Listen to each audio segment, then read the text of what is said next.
Kerala style ഒരു ഞണ്ടേറി ആയാലോ? പണ്ടൊക്കെ നമ്മുടെ വീട്ടിൽ അമ്മമാരുണ്ടാക്കി തരുന്ന അതേ രുചിയിൽ നമുക്ക് ഉണ്ടാക്കാം. മീഡിയം സൈസിലുള്ള കുറച്ച് ഞണ്ടുകൾ കിട്ടിയിട്ടുണ്ടായിരുന്നു. അതെല്ലാം നല്ല രീതിയിൽ വൃത്തിയാക്കി എടുത്തിട്ടുണ്ടായിരുന്നു. അതിനുശേഷം ഇതിനാവശ്യമായിട്ടുള്ള കുറച്ച് സാധനങ്ങൾ നമുക്ക് നോക്കാം. കുറച്ച് സവാള, വെളുത്തുള്ളി ഇഞ്ചി പേസ്റ്റ്, കറിവേപ്പില, തക്കാളി അരിഞ്ഞത്, 4 പച്ചമുളക്.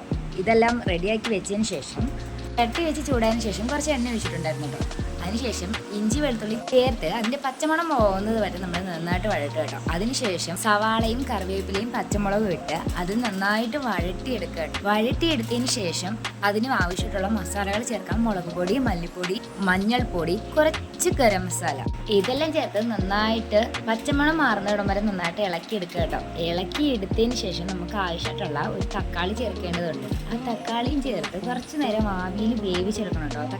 തക്കാളി നന്നായിട്ട് വെന്തുടഞ്ഞ് ചേർന്നതിന് ശേഷം നമ്മൾ എടുത്ത് വെച്ചിരിക്കുന്ന ഞണ്ട് ചേർക്കാനുള്ള സമയത്തുണ്ട് കേട്ടോ. അതെല്ലാം ചേർത്ത് നമ്മൾ കുറച്ച് ഉപ്പുകൂടെ ചേർത്ത് നമുക്ക് നന്നായിട്ട് ഇളക്കി വേവിച്ചു ഒന്ന് ആവിയിൽ വേവിക്കുക. അതൊന്ന് ആവി കയറുന്ന സമയത്തിന് നമുക്ക് അരപ്പ് ചേർക്കാനുള്ളത് എടുത്ത് വെക്കാം കേട്ടോ. നമ്മൾ ഒരു മുറി തേങ്ങയാണ് ഇവിടെ എടുത്തിട്ടുണ്ടായിരുന്നത്. അത് നല്ല രീതിയിൽ നമ്മൾ പേസ്റ്റ് രൂപത്തിൽ അരച്ചെടുത്തിട്ടുണ്ടായിരുന്നു. എല്ലാം ഒന്ന് ആവി കയറി വന്ന സമയത്ത് നമ്മൾ അരപ്പൂടെ ചേർത്തിട്ടുണ്ടായിരുന്നു. നല്ല രീതിയിൽ അരപ്പും ചേർത്ത് നമ്മൾ ബാക്കി വെച്ചിരിക്കുന്ന 2 പച്ചമുളകൂടെ ചേർത്തതിന് ശേഷം കുറച്ച് വെള്ളമോട് ഒഴിച്ച് നന്നായിട്ട് വേവാൻ വിട്ടിട്ടുണ്ടായിരുന്നു കേട്ടോ.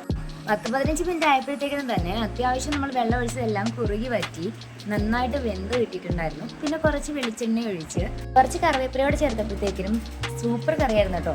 ഒരു പ്രാവശ്യമെങ്കിലും ട്രൈ ചെയ്യണം. അപ്പോൾ ഇന്നത്തെ വീഡിയോ ഇത്രയുള്ളൂ. മറ്റൊരു വീഡിയോ നടക്കാം.